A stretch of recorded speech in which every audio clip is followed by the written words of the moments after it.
Les forces armées de la République démocratique du Congo portent à la connaissance de l'opinion tant nationale qu'internationale que,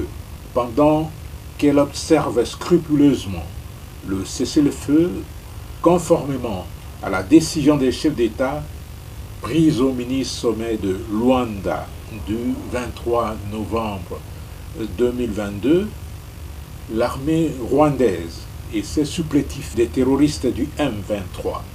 ont attaqué ce jeudi 1er décembre 2022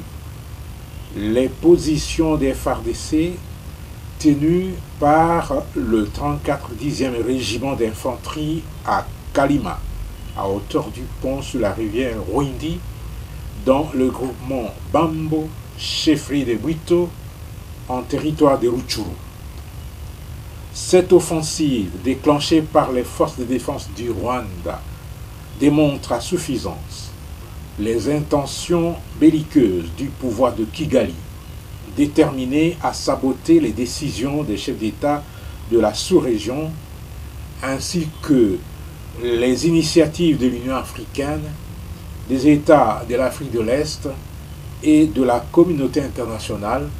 pour le retour de la paix et de la sécurité dans la partie orientale de la République démocratique du Congo. C'est pourquoi, malgré la feuille de route contraignante du mini-sommet de Luanda, aucun désengagement des forces rwandaises et des terroristes du M23 n'est observé sur le terrain. Au contraire, il est constaté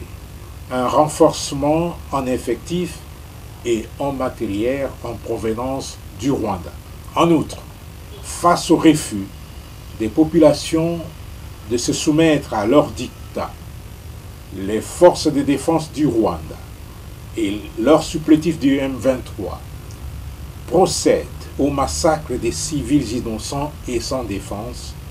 dans le territoire de Rutshuru. Le dernier cas en date est celui de 50 civils congolais lâchement assassinés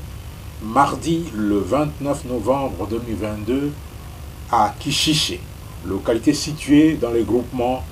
des Bambou, chefferie de Bwito, en territoire de Rutshuru. Plusieurs autres civils sont aujourd'hui portés disparus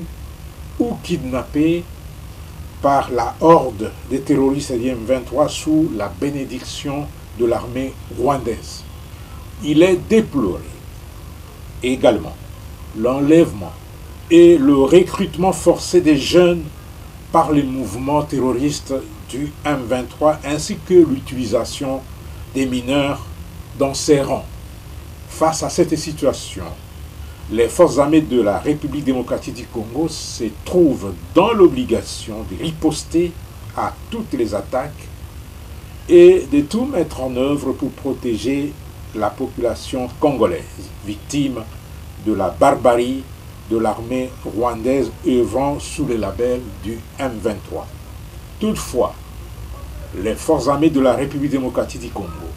restent déterminées à respecter les résolutions du mini-sommet de Luanda telles que stipulées dans son communiqué final.